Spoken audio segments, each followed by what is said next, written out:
আপনি বলছেন সে আরসা হোক আর যাই হোক না কেন, একটা লোকের তো এইটুকু অধিকার আছে, আমি যদি অস্ত্র হাতে নিই, আমি যদি বিদ্রোহ করি, এটা আমাকে আপনি জঙ্গি বলতে পারেন না। আমার সামনে আমার ঘর পুড়িয়ে দিবেন, আমি নির্যাতিত হব, নিপীড়িত হব, আপনি ধর্ষণ করবেন, অগ্নিসংযোগ করবেন, আপনাকে কিছু বলা যাবে না। এটা কোন ধরনের আইন হতে পারে? এটা আমেরিকান রোল। উনি যদি শিখায় দেয় যে জঙ্গি বলো, সেই জঙ্গি বলতে তো আমি রাজি না। আমি তো মনে করি যারা এটা প্রতিবাদ করছে, রোহিঙ্গা যে সমস্ত মানুষ প্রতিবাদ করছে, যে সকল সংগঠন প্রতিবাদ করছে, আমি তাদের পক্ষে।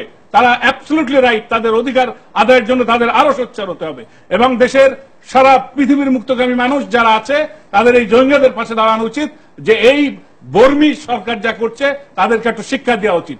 আর একটা কথা বলি, ওই ভারতের ইয়েতে কোথায় পড়তেছিলাম, বলে যে ফৌজে রগ মে ওহি খুন হ্যায় जो कभी हार नहीं मान सकता। আমি হচ্ছে ফৌজি লোক, আমি হার মানতে চাই না। আমাদের উপরে যুদ্ধ চাপাই দিবে আর আমরা এখানে গুড়ি গুড়ি মিষ্টি মিষ্টি কথা বলবো।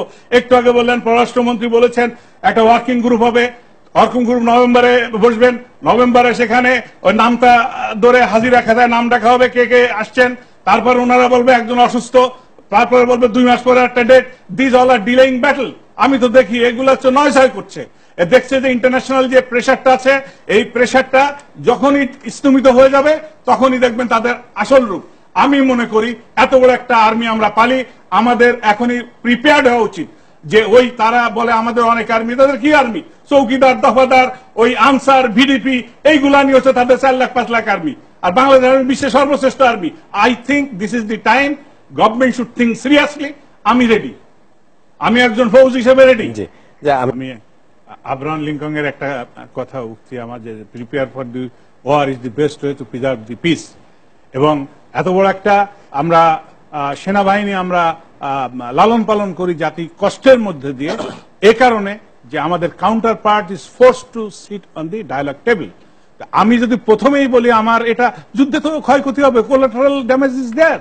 আমি যুদ্ধ করি, আমি যুদ্ধের বিদ্যায় পারদর্শী, আমি জানি যুদ্ধে কি হবে না। আপনি আপনারটা বলেছেন, আমি আমারটার জন্য বলছি যে আমি এই জায়গায় আমি কি নতজানু হয়ে থাকবো?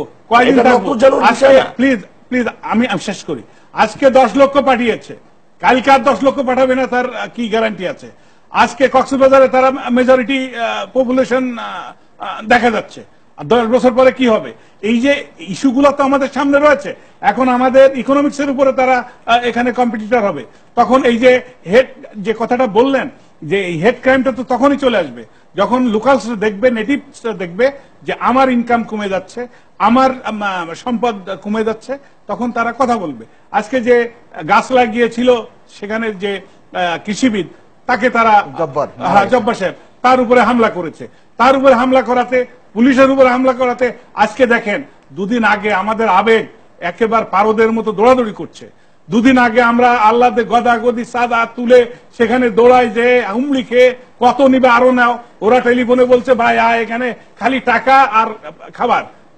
তারা আসছে। আমি মানবিক দিকটা বলছি না, আমি নিরাপত্তার দিকটা বলছি। তাহলে আমি আমার এখানে 10 লক্ষ লোকের নিরাপত্তা নিশ্চিত করতে পারি? Definitely no. এটা কয়দিন করতে পারবো? ন্যাচারাল, আপনি স্রোতের বিপরীতে কত সময় সাঁতার কাটতে পারবেন? আপনার যদি আমরা যদি হাইপোক্সিয়া বলি, এই রুমের ভিতরে আস্তে আস্তে অক্সিজেন যদি কমানো হয় কি হবে? 5 মিনিট, 10 মিনিট, 15 মিনিট পরে কিন্তু আমরা সবাই ক্লাস করবো। আজকে এটা আপনি 1 মাস, 2 মাস, 5 মাস, 6 মাস আপনি কন্টেইন করতে পারেন পুলিশ দিয়ে, আর্মি দিয়ে, ঠিক আছে।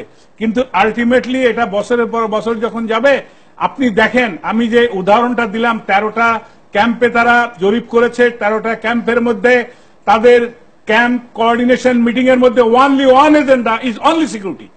দ্যাট মিনস এই থ্রেটটা যে কত বড়, এটা কিন্তু আমাদের উপলব্ধি করার সময় আসছে।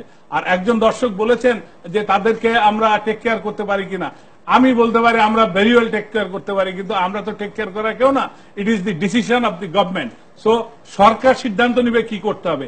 আমি মনে করি আমাদের অল আউট একটা প্রিপারেশন থাকা উচিত। আমরা বীরের জাতি, আমরা যুদ্ধ করে এই দেশ স্বাধীন করেছি, আমরা শহীদ হতে জানি, আমরা পিছাতে জানি না। জাতির প্রয়োজনে আমরা হাসি মুখে জীবন দেব। আমি বলছি যে অফকোর্স আমরা তো যুদ্ধ হচ্ছে, আমি বলছি that's the last resort that we can do, because আমরা একটা ইকোনমিক ডেভেলপমেন্টের একটা স্টেজের মধ্যে আছি। আমরা যদি নিজেরা আপনি যে কূটনৈতিক সারা পৃথিবীর আসল জায়গাটা কি আপনার কূটনৈতিক সাফল্য, ডায়ালগ, এগুলো হচ্ছে সব। আপনার যদি এগুলো নিশ্চয়ই ডেফিনেটলি আমি মনে করি আপনার লাস্ট রিসোর্স সেটা।